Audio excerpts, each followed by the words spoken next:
welcome everybody to Flicker Effect, episode 395. We are recording and broadcasting live on Monday, February 28th, 2022.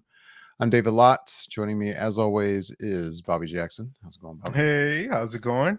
I got two comments, but I'll Two wait till you comments. bring in Yasha. Yeah. Oh, all right. Well, also with us, Yasha Wilson. Hey, everybody. That background. Let's have some fun. Let's go, fellas.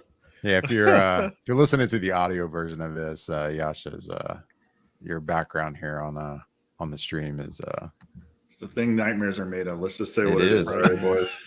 we're not even going to say what it is. We're just going to tease it so that you can watch this on YouTube. That's right. That's right. Like. So, got comments. First things first. Oh, yeah. I noticed that we are on episode 395, and I feel like we should hit episode 400 by July. So I think we should be really ready to prepare for our 400th show. We missed our 10th anniversary. Yeah, this past year, so we'll make up for it by celebrating our 400th show. Now I just figure, because I know out there we haven't recorded in a while, and if we stay at this sort of pace, maybe around July we'll get to 400. There's a chance it could be earlier, is what you're saying. If we get if we get back on our game, if we get in our rhythm again. Right. But you're just being realistic. Come on. Right. We're not going to do this by May. Come on, we're going to July. No. Yeah, exactly. That was I was going to say comment. maybe the Doctor Strange show could be our 400th, but you're going with realism. Sorry, Yasha's still distracted. Oh, look at that. man, that's nice. I'm sorry, I had to. This was for you, David. Like, I just when I was poking around when we were talking about it, and I ran across this one. I was like, wonder what kind of cool backgrounds they have for Star Wars. Yeah, man, that looks good. This is coolest. You get on topic though. You got to get a background of Gotham behind you. That's true. This is true. Yeah. Say less, gentlemen. On the way. Let's go. All right. While Yash is doing that, sorry. My second comment. No worries. My second comment was that every time that, regardless of how I'm feeling before we start the show, by the time our intro music kicks in, I'm like ready to go. I feel all pumped up. That intro music, that I'm all amped after that every time. It's just I love that intro now. I feel like I should have the composer's name in front of me to give him a shout out, but him or her, I believe it is a him, but I don't. I'll have to look that up. Yeah, we gotta give a little props to the. We do. We are using it with permission. But anyway, so we haven't. It's been a couple weeks now since we did a show. Yep. It is Batman week. Indeed, it is. It is. The Batman officially releases Friday, even though we all know it comes out Thursday night in reality. But then we also know that there is the early showing tomorrow night. Mm-hmm. Which you will be attending. I will be attending. I wasn't going to. I mean, we talked about all this offline. You know, we had heard that there was going to be this like early fan screening, IMAX only event on March 1st. And then the time came for the tickets to go on sale. And I realized, oh, wait, I can't use my AMC A-list to do this. So I'm going to have to pay for these tickets. And not only that, the tickets were like $25 a pop. They were pricey expensive for movie tickets. It's fucking outrageous, man. That's pretty bad. That's pretty bad. That's getting up there. Like, and I'll pay for movies. I think we all have made that agreement that, hey, you know, I'm all in, and that's just what it is. But that's getting up there. And then I was like, and I told you guys, I was like, I can't, you know, it's stupid. It's just a few days. I can wait. I've waited this long. I can wait a few more days and just use my A-list account. And then I started like, maybe I was just justifying it in my head, but I'm like, if a Tuesday night would be kind of perfect. It's a situation where I don't have to get anybody to watch my kids if I see it Tuesday night, and then I can see it early. It would be a really great night to see this movie as opposed to waiting until the weekend. And I ended up pulling the trigger. You know, like, I mean, the tickets were like, there's that background. Nice. There it is. The tickets were basically gone pretty fast, but I kept checking, and I don't know if it's other people were running into the same thing. Maybe they thought they could use their A list, and when they found that they couldn't, they backed out. But then suddenly seats would pop back up, and a couple semi decent seats popped back up, and I just grabbed them. So, yep, going tomorrow night. I know I respect that, David. Oh, go ahead, Josh. I was just saying I respect that. Like, I mean, I get it. Like, I mean, there are times when I think Bobby, you and I have both done the same thing. We're just pulling the trigger. You're just like, you know what? Just take my money. Here we go. Let's go. Why not? You know, when we talked about it, I sent a message in our chat asking where your anticipation level was. And at the time, you know, it felt pretty tempered. Excited, but not trying to be overly anticipatory about it. But what happened today was we got the embargo lift for the Batman. Critics have given their reviews online on social media as well as on YouTube and whatnot. And now I know that you had a chance to look at a few of those responses or reviews. I have. Where are you at now in terms of how anxious you are about this movie? I'm up there now. The reviews overall, from what I've been seeing, have been looking pretty good. I mean, you check the Rotten Tomatoes score, and I wouldn't say it is through the roof. In other words, I mean, when I last looked earlier this evening, it was at 87%. That's what I saw it at too. So, I mean, that's good. That's not, you know, it's on the 90s. It's not 100. I mean, sure, it could be better, but that's pretty solid. Very, very solid. But I mean, for most of the critics, most of the people I follow on kind of film Twitter, if you will, most of the people I kind of have a feel for their opinions. I feel pretty confident this is going to be a pretty good movie at this point. So now my expectations are a lot higher. And I mean, the positive things that people are saying without spoiling anything are the things I'm hoping for. So, yeah. And I know, Yashi, I think out of everyone, you probably have I would say the most tempered reaction to it. Like you definitely want to see it because, I mean, you love comic book movies as much as I do. So I already know you want to see it. But in terms of just your overall lack of enthusiasm in terms of what Warner Brothers has done since they've gotten into the extended universe game, so to speak, and the different offshoots we've had, have you seen any of the reviews out there? And if not, where are you now feeling about it? That's a great question, Bobby. This is the first that I've really heard when it comes to a review. Just what you've said and what you've talked about. I want to say I saw something online mentioning in like a headline Batman, but I breezed past it so quickly I didn't want to know. But listening to David's response, his reaction, and just talking about it, full disclosure, like I am starting to get excited now. Like I can feel it kind of in the excitement in my chest per se, of really looking forward to seeing this movie again. When I saw the very first time that I saw the trailer, when they asked him, you know, like before they released all that other stuff, and I pretty much haven't really watched too many more trailers since the first one. But when, you know, he beat the hell out of that one guy off of that one question, is like, who are you supposed to be?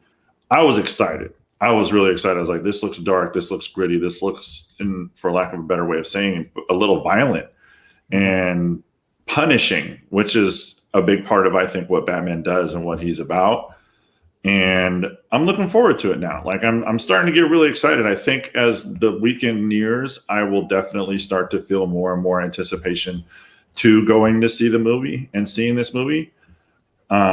It's definitely higher than the last time that we talked, because the last time I talked, it was just kind of like, I mean, I'm just not impressed, and I'm worried about what is Warner Brothers doing. I mean, not to add insult to injury, but and I'm sure we'll talk about this with the release of the latest Fantastic Beasts trailer, and we're all just kind of like, I thought I saw an article that they delayed it for a year.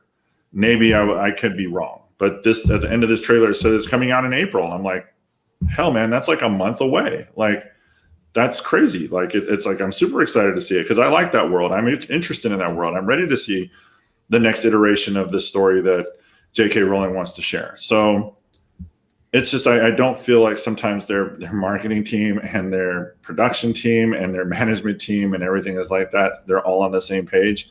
Like I said before, many times they have so many people pulling at so many different strings over there at Warner Brothers. They don't have a consolidated effort as to where they're going to go with their products, especially their franchises. But back to your main question, I'm starting to definitely get excited to see this movie now that I know that it's really here, that it's finally here.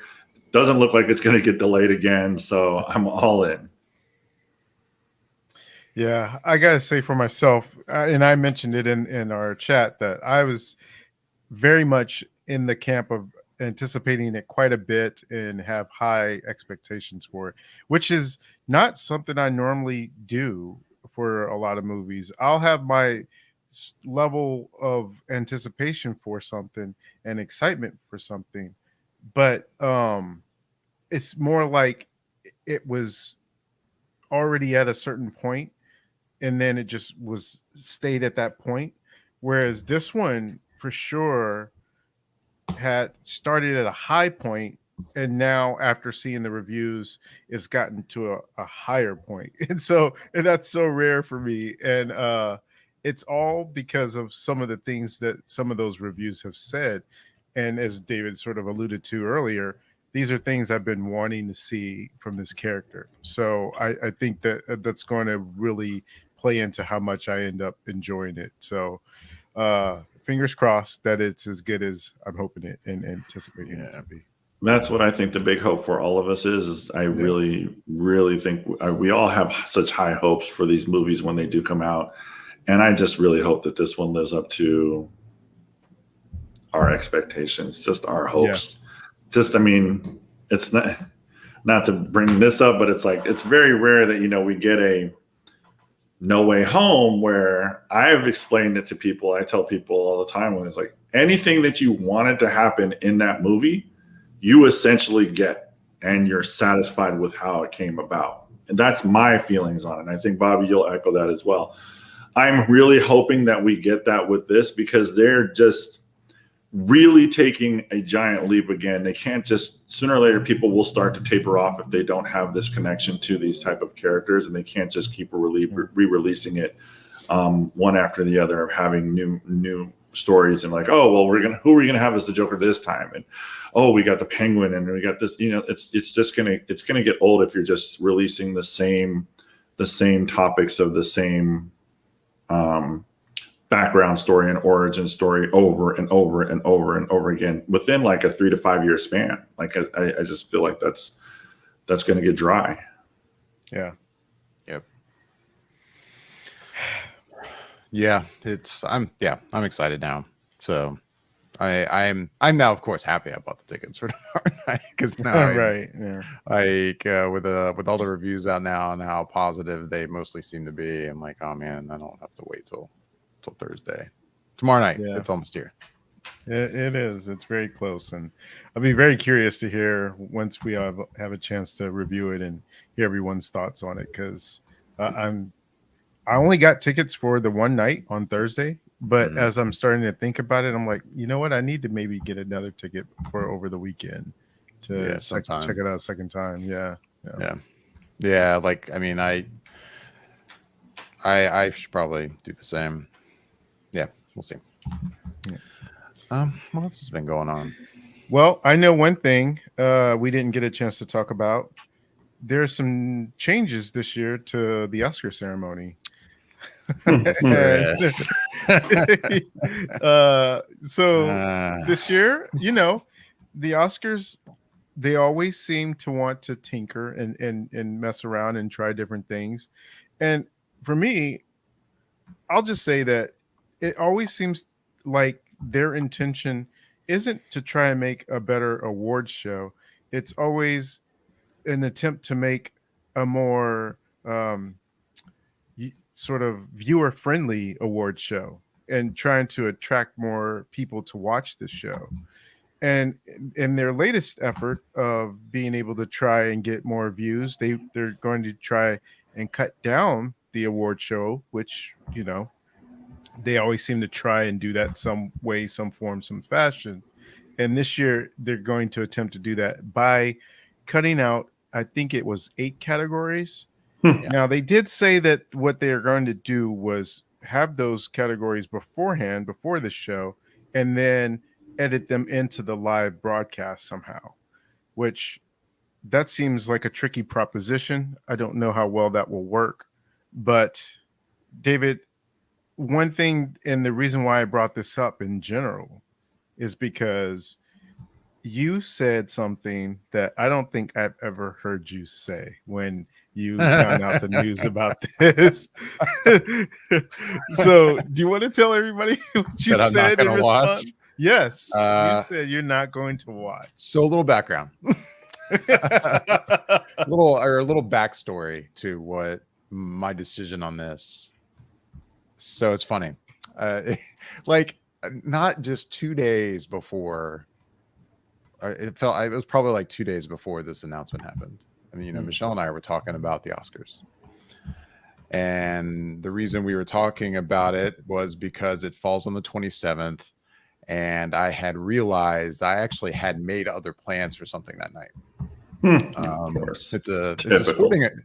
So it's actually the United States men's national team, the soccer team, is going to be here in Orlando. They're going to be playing a World Cup qualifier here. So my dad and I are going to had tickets. We're going to go to that. And then I realized, oh, it's Oscar night. And in one sense, this may sound silly that I was even thinking about like watching the Oscars and not going to this. But we were talking about it. It's like we do a podcast about talking about movies. We love this stuff. In a lot of ways, I can even make fun of the Oscars year after year, but it's almost like our Super Bowl, right? Like, I enjoy sitting at home and watching the Oscars. Call me stupid, but I do. And I was torn. I was like, damn it, man. Like, I know maybe somebody else could go. Like, I don't know if I think I might skip the game and stay home for the Oscars.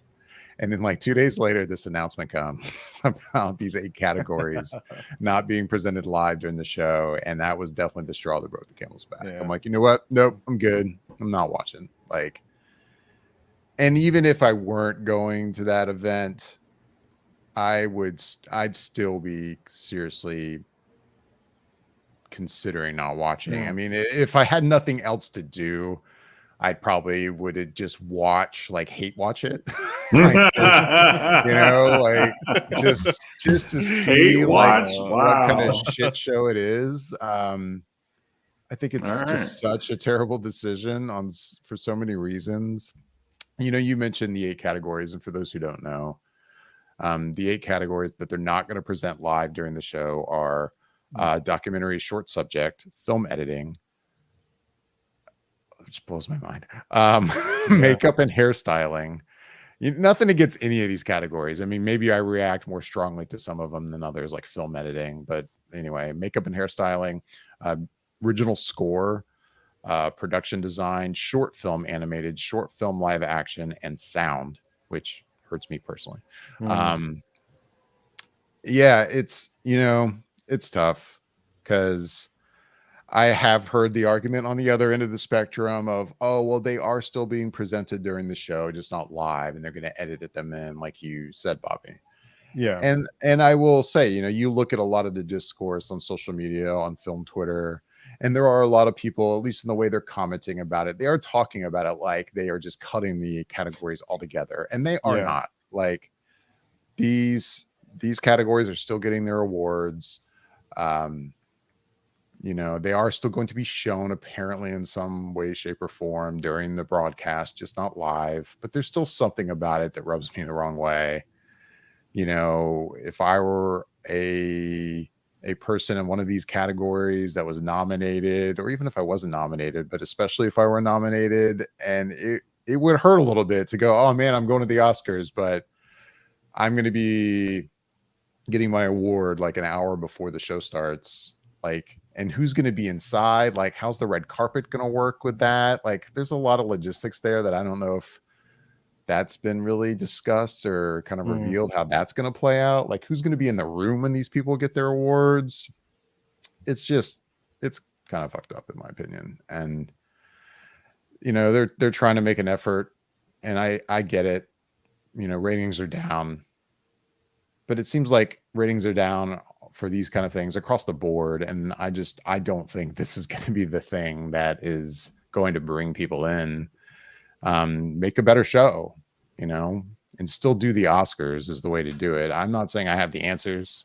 I don't think the people you're trying to appease with this kind of move, they're not gonna watch the show anyway.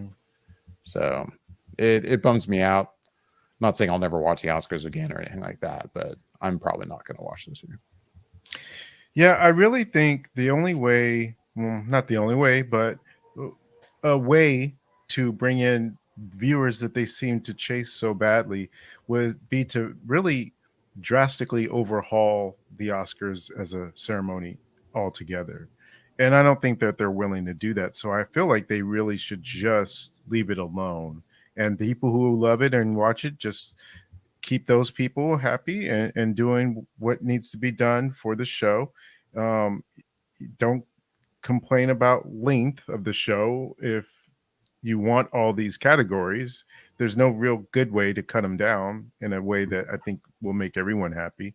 So I think it's just kind of like, just accept what you are, as opposed to trying to cater it to somebody else who may or may not watch, because they probably don't recognize most of the movies being nominated anyway. So it's not like they're going to show up to watch a lot of movies they didn't bother to watch when they came out. So the only other way would be if it was sort of like a People's Choice Award, where you've got Spider-Man and Eternals and Shang-Chi and all the other big blockbuster movies nominated in these categories. But that's just not the Oscars.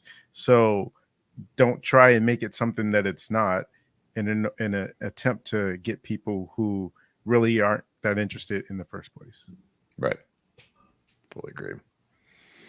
I think Bobby said it best. Yeah. I mean, I'm just going to echo what he said. Like, don't complain about the length of the show if we have to have all these categories in there. But I'm also with you, David. Like, I mean, you know what I think the problem is with the Academy sometimes is they try really hard to be hip and try really hard to try and change things up. Even though they really, really love the traditional aspect of the Oscars, they're constantly trying to do like, okay, well, a lot of these newer, younger people, I guess you can say, these millennials, have the attention span and don't know who some of these classic comedians or classic people that would run the show, and the jokes just don't land with them. So they're like, well, what could we do that'll definitely try and bring people in to be hip? And I think this is their attempt at doing so, and it is going to fail miserably. Yep, I think so. I mean, you know, I'm not going to watch it live most likely, but will I later that night or the next day, like at least watch clips to kind of, especially to see how the host situation plays out. Like we talked about that during the last show. Yeah, I'll be curious to still kind of hate clip watch, I guess, after the fact. But yeah, I'm not gonna watch. I'm done. Yeah. Well, on to, I guess, a little bit of better news, question mark. Oh, yeah. Yasha mentioned something earlier that Warner Brothers dropped a trailer for the latest got the name of the movie all of a sudden. Fantastic Secrets of Dumbledore. Yes, yeah. I'll start off by saying that I did not watch this trailer. I feel like I've seen enough and it's close enough that I didn't want to see any more. I'm going to watch it. And so I'm curious now, Yasha, since you had brought it up, you must have watched it. So what are you thinking about this one? This latest trailer? It looks fun. It's needlessly long. It is way longer than what it needs to be. And I feel like they showed an awful lot for a teaser slash trailer type for the first time that we're seeing something like that. But looks like there's going to be a lot of action and a lot of magic. Maybe that's kind of what the show or the movie has been missing, because they kind of been, I feel like, a little lacking in that area. I think that was a complaint that we read about at one point or talked about in some of these other movies, but maybe I'm wrong. I'm interested to see it. I mean, it looks fun, but I think they have a lot of ground to make up, because the last two haven't performed exactly how they wanted them to. I think the first one did really, really well, and then had a little bit of a fall off. I'll look up the numbers in just a second, but yeah, it looks good. I'm going to see it definitely. So, David, I have to know, because obviously you've stated on the podcast many times your thoughts about this franchise and how much you love Harry Potter and that world, but these just haven't lived up to it. First, Yasha mentioned something that I want to get your thoughts on, and that this trailer is long, and I've heard that elsewhere. Do you feel like maybe they are doing this in sort of a last ditch effort to say, hey, this one is really going to be good. I know we didn't quite deliver in the first two, but we want to show you stuff that's going to get you excited and pumped to come see this movie, because it's not the same stuff we've been giving you. So, one, do you think this is an attempt, and by giving you a little bit more longer taste, to try and pull people in that have been on the fence? And two, what are your thoughts at this point after seeing this trailer, which is, I'm assuming that you did watch this trailer? I did watch it. I watched it on my phone today, so I didn't see it on a bigger screen. Not that I think that matters too much. I'm sure you'll see it about tomorrow. I probably will. Yeah. I assume it'll be in front of the Batman. To answer your first question, I guess. Yeah. I mean, I didn't look at a runtime for the trailer. I mean, yeah, I guess it feels like it shows a lot, but I feel like a lot of trailers do. Especially once they get towards that second or third trailer, they really start feeling like they throw too much in there at that point.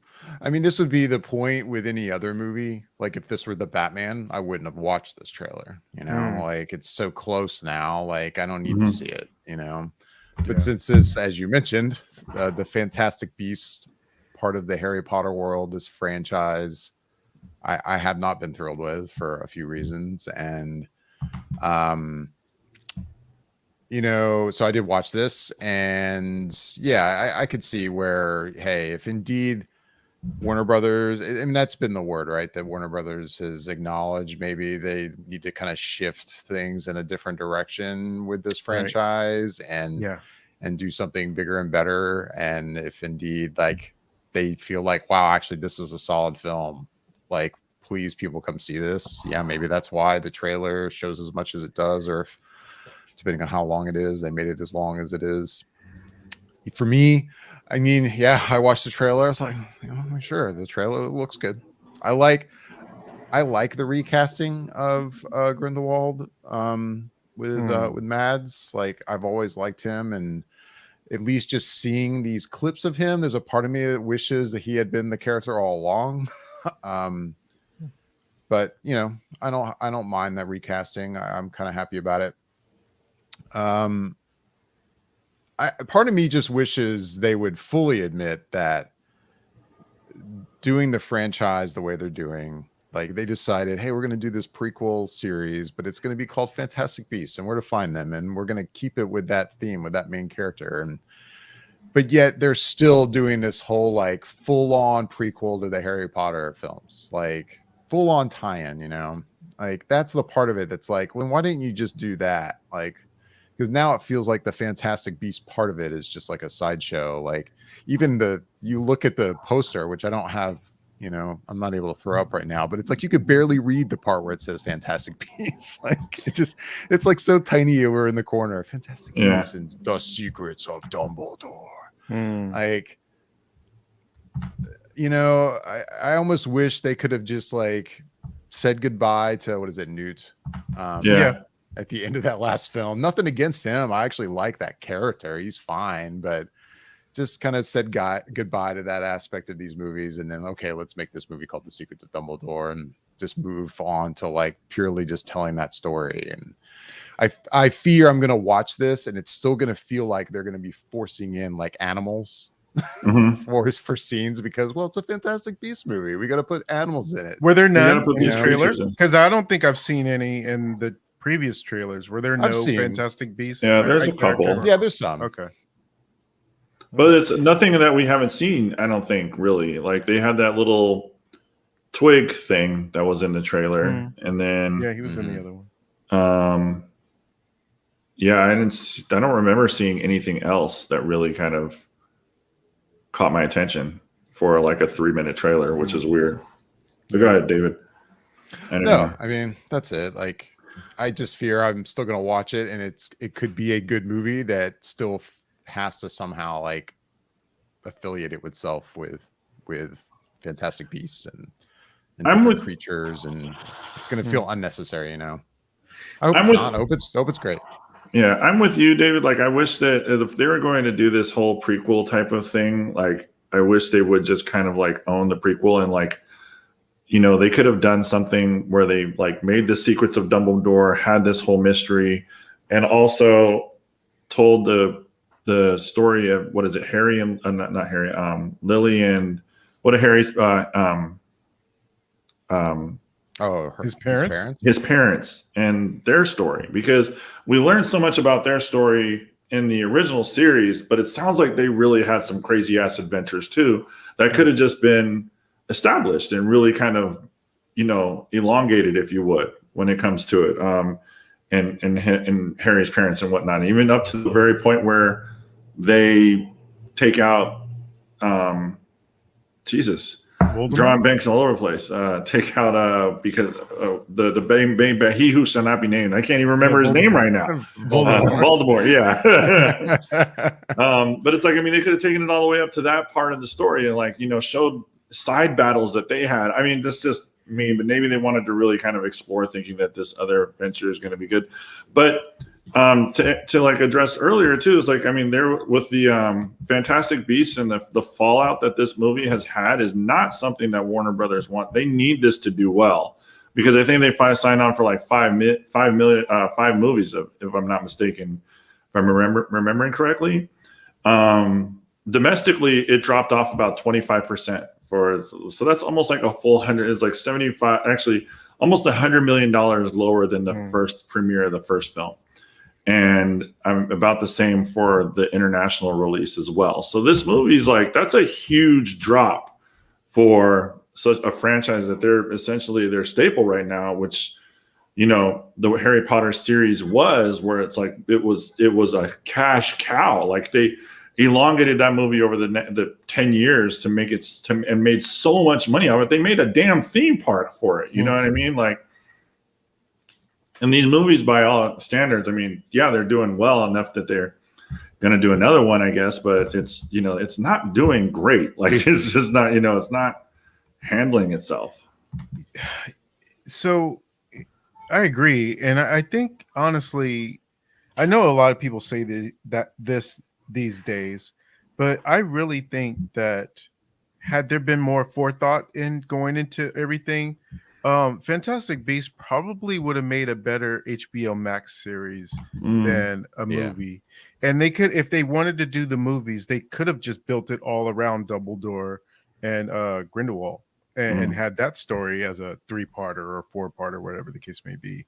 That would have played better. And then that way you have your movies, and then you have a series on HBO Max that's still expanding that universe, that world of Harry Potter, in a way that would be sort of befitting of the format and be able to use it in that way. 6-7 episode arc of seasons, which high quality budget for these beasts, and being able to explore them, maybe a beast per season or something. I don't know, who knows, but like it could have been done in a different way that really would have helped explore it and flesh out the world.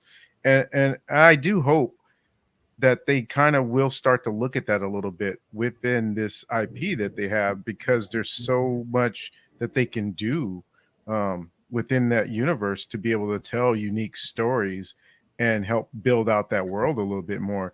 I mean, just even within the movies, you see certain things that are just touched upon that you're kind of like, oh, that would make an interesting story to hear more about, like one of the shops in the alley, or wherever, you know, when they're in that Harry and Hermione and everyone go to, like the candy stores, or just the different people that they could have running those places, and seeing like the different wizards that come in and out of the places. It could be so many different things it can do. And I think they need to at least start to look at and explore and try and have it. I guess it's all dependent upon JK and what she wants to do, but I think that it's just rich, and there's so many things that can be done with it.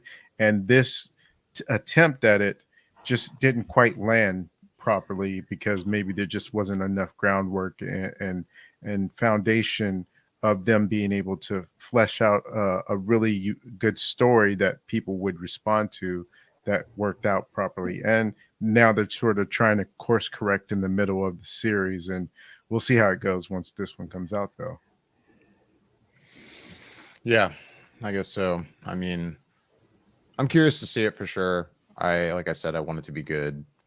But I mean, based on what we've seen in the trailers, I guess I'm not full on like, oh, I hated the first two movies, so I'm not even going to bother with this one. You know, to go back to your original question too, you know, about them like trying to, like, a last ditch effort of like trying to appeal to bring more people into the franchise. I mean, another thing I thought about, you haven't watched the trailer, but like even this trailer, I think kind of like the last one, starts off with a bunch of shots from the Harry Potter films. Not a bunch, but a few. Like, I think is a way to really like, hey, this is a movie that's really connected to those Harry Potter movies. Like, it's not just a Fantastic Beasts film. This is like basically the same. It's another Harry Potter film, even though Harry Potter's not in it. Yeah, I don't know. It does feel like an effort to bring more people back or more people in. So I'm curious, and you guys didn't really mention, but how prominent, I forget the name of the character, but how prominent is Ezra Miller's character in this one? Looks like it will be. And did he choke any women in the trailer? Oh man. Oh man. Wow.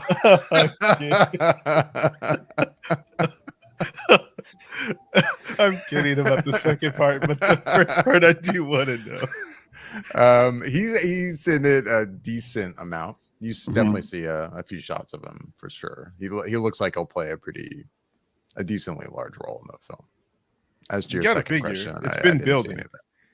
Okay, yeah, his character has been building, so he's got to start to become more prominent in the series, unless again they're trying to shy away and abandon it. But sounds like he will be in there for a decent amount. Yeah. So, all right, well, we'll know soon. It comes out in April, like you said. So it's right around the corner. It's sorry to go back to it, but like another character, it goes back to my fear of them like trying to force stuff into it as connection to Fantastic Beasts. But like you see a lot of Dan Fogler's character. I remember that in the first trailer I saw. Yeah, and I mean nothing against his character, but I like him. But there's a part of me that's gonna feel like, why is he there? Like running around with Dumbledore? Like, I don't know. I guess it's the same thing as Awkwafina's role in Shang-Chi. Like, she's very clearly going to be there. It's like, wait, why again is she here? Like, I mean, we don't need. He can get another comedic sidekick. He doesn't need her there. Like, let's introduce some more characters. That would be fun too. Right. Yeah. Okay. Well, won't have long. Not long at all. But it was the April 15th. Yes, April 15th is release date on that one. Yeah. Yep, they're starting to roll in. So it's going to be like fast forwarding real quick and tons of movies to see. I was going to ask you guys, have you seen any of the kind of first reports from Star Wars Galactic Star Cruiser? I saw that they were out there, but I didn't really look at any specifics.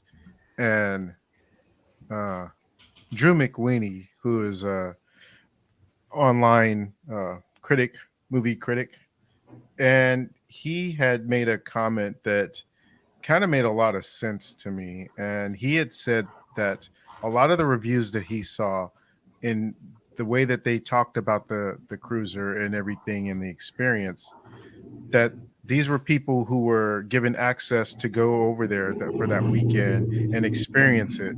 And so he would rather see the average Joe on the street who had to pay $5,000 and see how their experience was with it compared to the people who were sort of wined and dined and got to do it for free. But I did not look at anything specific to see what the overall consensus was out there. So I'm guessing you kind of took a look, David?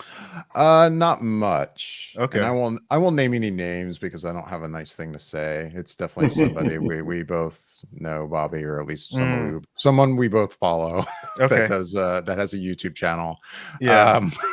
And I had started to watch one of their videos and was pretty immediately kind of apparent to me that I was going to see way more than I needed to see of this. Like if for any reason I decide I'm going to pay that ridiculous amount of money to experience Galactic Star Cruiser, I'm going to want to experience it for the first time. When I do that, I don't want to watch it all on YouTube.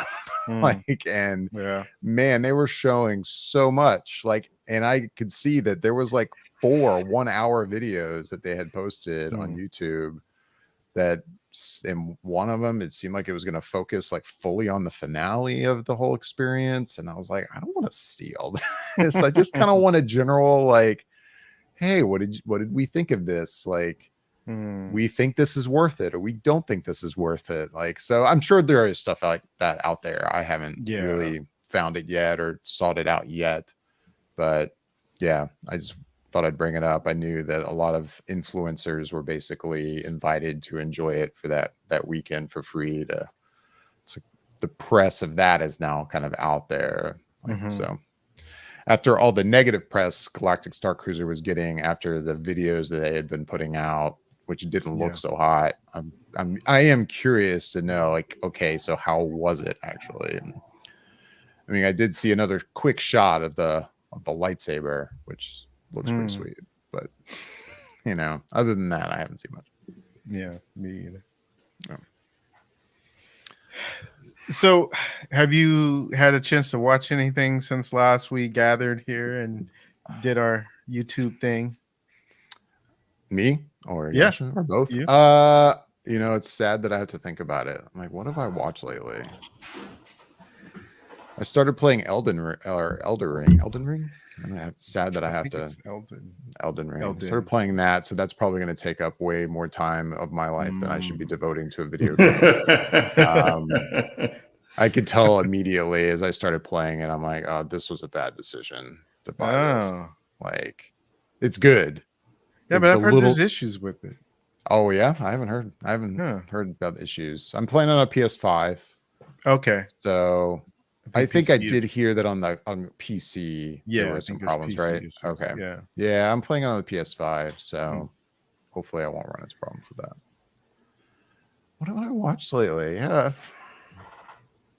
Well, maybe this will jog your memory. And this actually isn't anything that you watched, but last we spoke, you said you were listening to a podcast. I think it's about a Trojan horse or something. I can't remember exactly. But I remember you were saying something. Then you. Oh man, I'm gonna probably butcher an explanation to this because I don't have some names in front of me, and I forgot I was going to talk about that. On the last episode of this, I teased that I had been listening to a new podcast. It's from the New York Times and Serial Productions, as in the podcast Serial. And this one was called The Trojan Horse Affair. I had heard an episode from it because I listened to the Daily from the New York Times most days. And they basically on that show had played the first episode of the Trojan Horse Affair, and that caught my attention. So I did listen to the whole 8-part series, and it covers a an interesting affair that happened in the UK involving a letter that was given. No one knows who wrote it. It was given to like a councilman for a school district, alleging that like fundamentalist Muslims were trying to take over certain schools in the UK.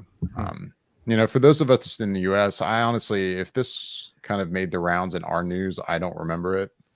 I think it was a pretty big deal in the UK. At least the way the podcast tells it, it seems like it was. Overall, it was a good show.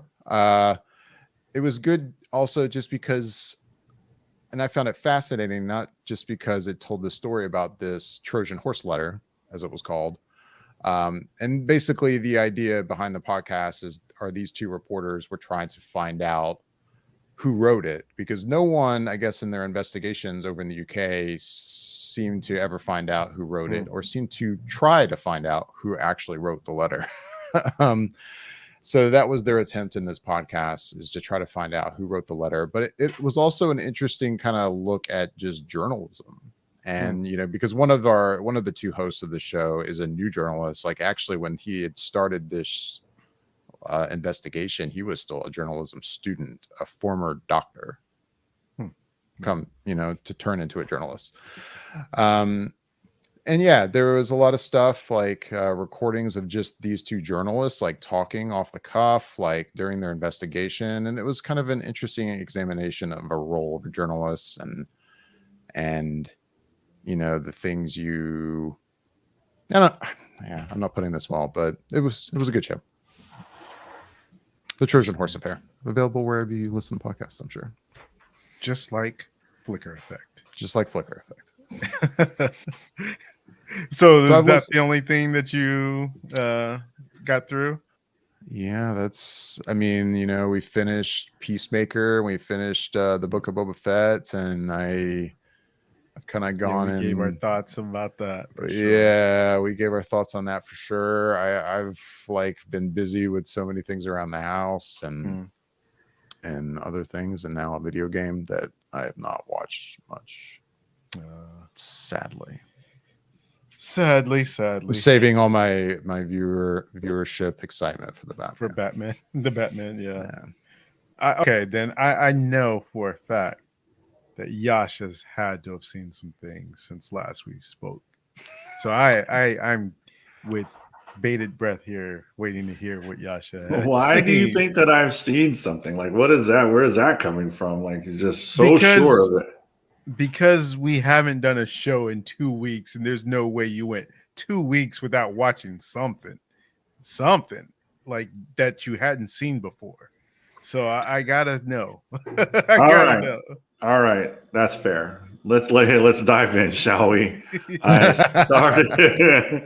I started and finished in about a week. Reacher, the new Amazon show, which I gotta say, I was thoroughly impressed by. Very, very much enjoyed the show. Who I was really impressed was Kirsten. What was her name? She was on Smallville. Kristen Kruk. Kristen Kruk. Yeah, that's what it was. Kristen Kruk. Watching that, and when she popped into the show, I was like, oh, wow, okay, no big deal. But then she started acting, and I was thoroughly, thoroughly impressed, because my only reference right now is really just the teeny bopper stuff that she's done on the WB, which, in all honesty, is not the greatest of television. You know what I mean? But she really put her whole foot into her role, and I believed everything that she did. I thought it was fantastic. She was good. Definitely enjoyed watching Alan Ritchson. He was a lot of fun. I've always enjoyed watching him when he's popped into other shows and other things that I've watched. He's kind of his comedic timing. Yeah, on Titans. His comedic timing is pretty fun. His action sequence are a lot of fun to watch as well. The man's just a specimen. He looks like a legitimately walking Ken doll. Like, he's just crazy. It's just crazy how chiseled everything is on him, down to his jaw, his eyebrows, to his muscles. And it's like when you take off his shirt, it's like women women want to be with him, men want to be him. You know, I mean, that's Yeah. literally what it is when you see Sure. this man and the specimen that he is. But he was good. He was really, really good. I really enjoyed the series. I really hope that it's doing well enough that they'll do a second one, because I really liked it. They Have already given announced agreement? the second season. Yeah. Fantastic. I didn't hear that, but I'm glad to hear it. Yeah. The other show that I watched is something that I was very excited to see that it was coming back, and finally I didn't see any advertisement for it whatsoever in my little world down here, and that is The Marvelous Mrs. Maisel. I was very excited to see that return, and I've a couple of episodes in, but I'm looking forward to finishing that one and as it proceeds and goes along. Then I did happen to see that they're going to be bringing Upload back pretty soon. Bobby, that's a show that we talked a great deal about. Yep. So I'm really looking forward to seeing the progression of that show and how that works out as well, because Bobby and I both, we really got into that show, if I'm not mistaken. Yeah. So yeah, definitely. we really like that one. So those, excuse me, that is what I've watched, and those are the shows that I have dug my heels into over the past week and a half since we've last spoken, and that's all I have to report. I knew I could count on you to have seen something, Josh. I knew it. I knew it. You know, I wouldn't disappoint, Bobby. Like, you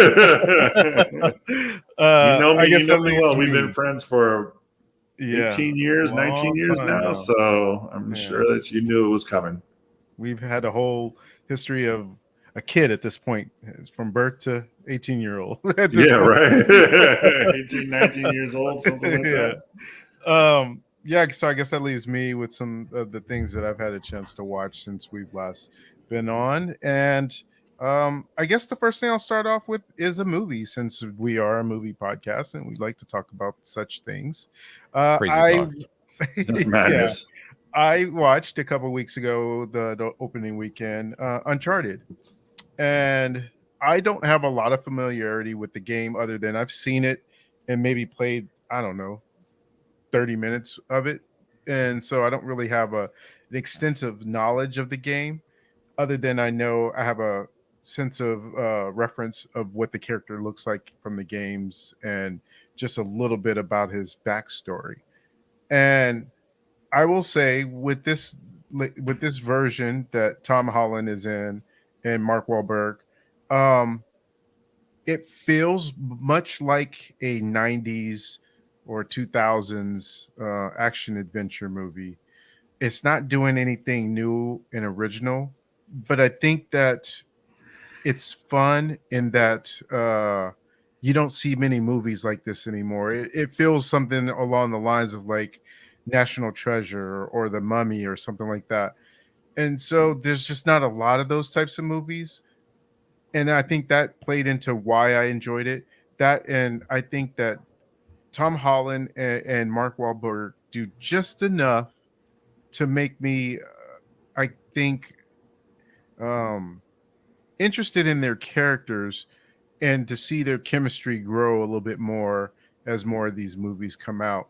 That I really think that they could have something special if they maybe do a little things here and there to make it a better story. I will say, even within the story, there were a couple of things in there that happened that caught me off guard, and it wasn't the typical thing that you would normally do or see in these types of movies. So I will give it props for that. But overall, it was more or less a sort of a generic story, and it's really reliant on just the talents of what Tom Holland brings to the table.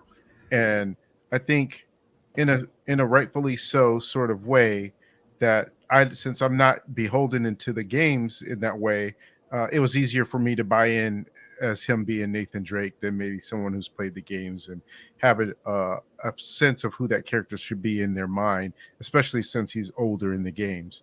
But they got him, Tom Holland, knowing that he could probably play this role for quite some time. And so I think that was sort of the idea behind that. And it did well enough to where it looks like they probably will be able to do a sequel to it. So I would absolutely watch a sequel, even though I would say, like, if I was to give it a scale rating, I'd probably give it like a 7. So it was solid. I didn't think it was bad by any means. And it was fun and enjoyable and a popcorn movie in kind of every sense of the word, really. What else did I watch? Last weekend, there was a show that I had been wanting to watch since it came out, never got around to it, finally got around to it and watched the whole thing in the weekend. And that was Dope Sick on Hulu. Mm. And for those who aren't aware, Dope Sick, it has Michael Keaton in it. There's also, can't think of her name. The young girl that was in, it's escaping me now. I'll come back to it. Caitlin Dever. Yes, thank you. And Rosario Dawson is also in it as well. And the story is about the opioid crisis and how it came to be. And there's so much of that story I did not know about and was not aware of.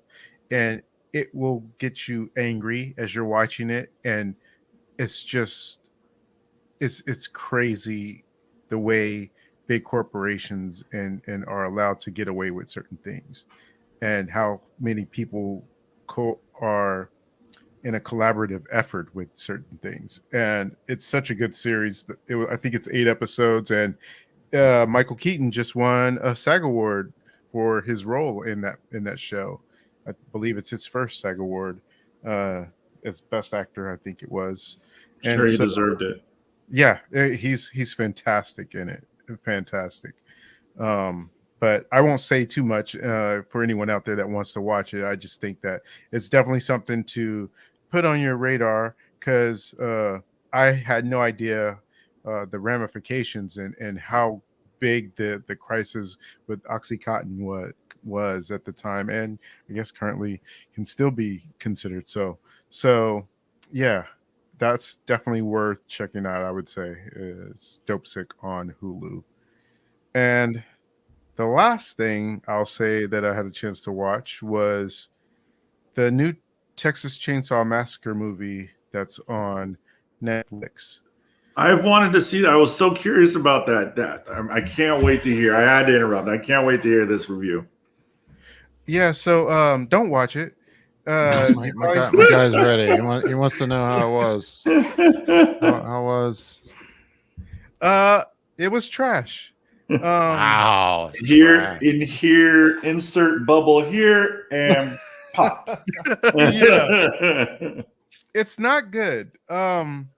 What it does, this movie is it tries to be a continuation of the series and pull a Halloween where it acknowledges, I think, the first movie, and then this picks up from that, or maybe it's even the first 2 movies and picks up from that and disregards everything else. Puppy, you know how hard that is for me to hear you say, just because, David, and I'm sure you will understand this as well. I know what you're gonna say. Bobby is the quintessential silver lining when it comes to things, and definitely tries. Anybody that watches the show or knows us and knows Bobby, it is so hard for him to just say it's not good. And like you always try to find some sort of silver lining. It's like, you know what, I can see what they were trying to do, or they did this, and it's like kind of like this. But for you to just flat out say it's not good, do not entertain this at all, is so mind blowing for me.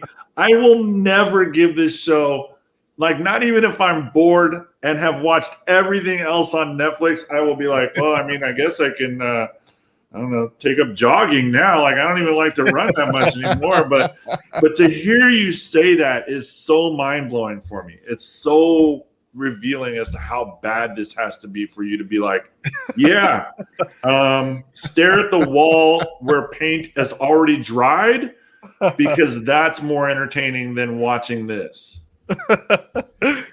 Oh, looks like we have a comment, David. Yeah, she agrees with you. So thank you, Ash. So here's the thing. Okay, I normally do like to find good things about something, but because most of the time I'm watching things that I want to see and or have heard good things about. So if my opinion differs, it's probably not too far off of what most people are saying about something. So that's why I usually can find some good things here or there to say about something. But then there's movies I'll just kind of watch on my own and not have any kind of knowledge going into it whatsoever. And then either one of two things happens. Either I've watched something and I just don't talk about it on the show because it's just not worth bringing up. And then there's things that I watch that I know other people might watch. And so I feel like it's my movie going duty to steer you away from. That's deep, man. That's deep. I gotta taking it in the sense of just saying that it's bad, but he's like, it's my duty as a human being and a person who enjoys film to please, for the love of all that is holy, do not watch this film. You gotta manage your time properly. And now what I will say is, if you have an hour and 20 minutes, because I think that was the runtime of this. Wow, it's short. It's very short. Yeah, get right to it pretty quickly. Then get right to the trash. Yeah. So I guess if you have an hour and 20 you really want to burn, then maybe you can check it out. And the kills are brutal. And I think that was probably the best I can muster up to say that's good about it, because so much of the other stuff that's going on around it, I can't believe how many times my expression was this.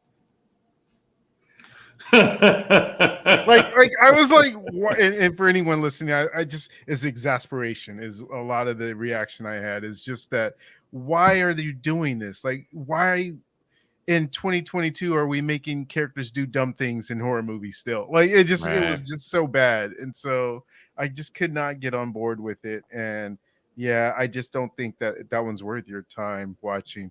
And it was between this and The Kingsman, and I was like, let me do something horror related.